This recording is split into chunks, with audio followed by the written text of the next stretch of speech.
ba? Malinis sa bahay, hindi ka naman sumasagot eh. Bakit?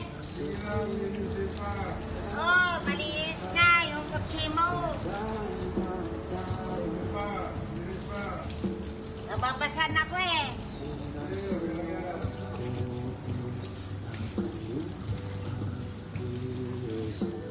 Hello guys.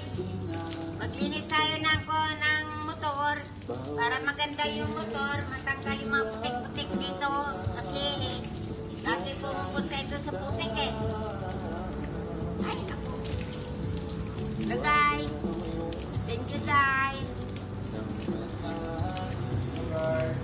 Bye-bye guys. See you tomorrow. God bless you. Bye-bye. God bless you.